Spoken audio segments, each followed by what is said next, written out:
Hello, Libra. Thank you for joining me for your monthly forecast for April.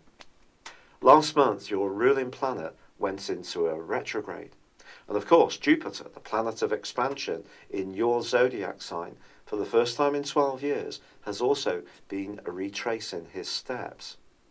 Both are still travelling backwards as this month begins. And in fact, by the 3rd of April, well, Venus is going to be retracing her steps back into the sign of Pisces. Now, Venus is actually exalted in the sign of Pisces because it understands the mood music that Jupiter and Neptune create, the rulers of Pisces, which can be very spiritual and can give us an appreciation of almost like true love.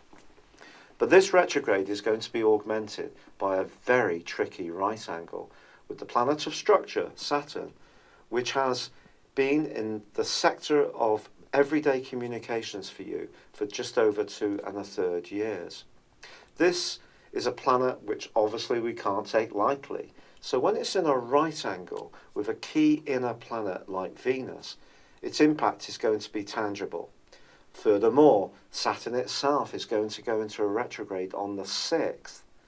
So choosing our words carefully is going to be very important. But I feel that if you're in a relationship where you don't feel that you're getting fed the stimuli from the interaction with the partner that you've chosen, or the friend you're involved with, or the family member that you really bend to do everything you can for, I think this could be a month of some sharpened words and perhaps even some hurt feelings. I just need to be really honest about this. Now, there is also a full moon in your zodiac sign this month on the 11th, but it is going to be relatively close to Jupiter, and you may get a burst of enthusiasm for following your own desires, especially around relationships. So if there is one that isn't working so well, then you need to look at it. You need to engage with it. You can't be too much of a people pleaser this month. The planets simply are not going to allow you to do this. The Sun, obviously, is in the sign of Aries through to the 20th, when he moves into a deeper, more passionate part of your scope. But at the start of this month, Mars, the planet of passion, is already in this area, along with Mercury, which can be great for business in this part of your scope. And in the first 8 days, you've an opportunity to really forage forwards if you're an entrepreneurial type of scale and want to make progress in terms of property, business, or investments. However, then on the 9th, Mercury too goes into a retrograde. Now, this is perhaps the most well-known of all the retrograde planets. Even people who don't know too much about astrology have kind of heard of Mercury retrograde. Yeah, what does it mean? Well, of course, things can go awry when it comes to contracts, agreements, travel, distribution. And if you are involved in any negotiation that's concerning property or money, you do need to be very attentive this month. Ironically, Mercury is actually going to rewind and return to your sector of relating on the 21st. If there is something that does really need talking about this month, perhaps you need to rip aside the more diplomatic side of your nature and go on the front foot and be more direct. I think once Mercury retreats back into the sign of Aries, you can start to sort things out in a way which is pleasing to you. And I think that's very important because so often you are so attuned to the needs of others. But the more cardinal, angular side of your nature, which makes you a leader, is what you have to grip hold of this month. And it's about putting down some firm boundaries. So if you're doing too much giving and someone's doing too much taking, this is the time to talk up and stand your ground. However, Venus does go forwards from the 15th, which is going to help.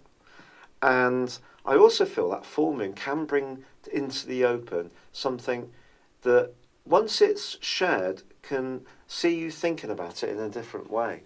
It may even shift things quite a lot if you do seize the moment.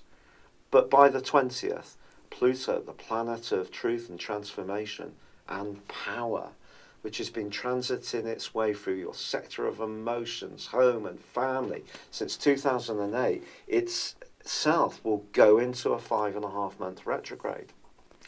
So we have Saturn, we have Mercury, we have Venus, and we have Jupiter all travelling backwards. So you can see that there may be for us all a slowing down. Things may not be travelling forwards quite as we would like, but this is all going to help us to reevaluate things, pause, consider. In your case, be a bit feistier about what you want. Because once Mars moves on the 21st into your sector of expansion, adventurism and independence, it may coincide with a decision to break free from a situation which simply is no longer working. Because the day before, the Sun moves into the transformational part of your scope, into Taurus, and this is going to see you caught up in some more compulsive vibes in the following 4 weeks. Even if it hadn't been your intention at the very start of April, I do feel that you have to seize control of where your life is heading. And as you reach the new moon, which occurs on the 26th, you can start to get beneath the surface of all sorts of things, make greater sense of them. Your evaluation skills are going to be terrific. And the return of Venus, your ruler, back into your sector of relating on the 29th can give you the key to unlock the solution to the relationship worries that may surface this month, but they can be unpicked. It depends on how much you want it and how much anyone else you're involved with wants it too. But I think that this month can almost be something you need to go through, but it can be a rite of passage which when you emerge can see you feeling so much stronger in yourself. It's been a real pleasure being with you. Thank you for joining me. Good luck and goodbye for now.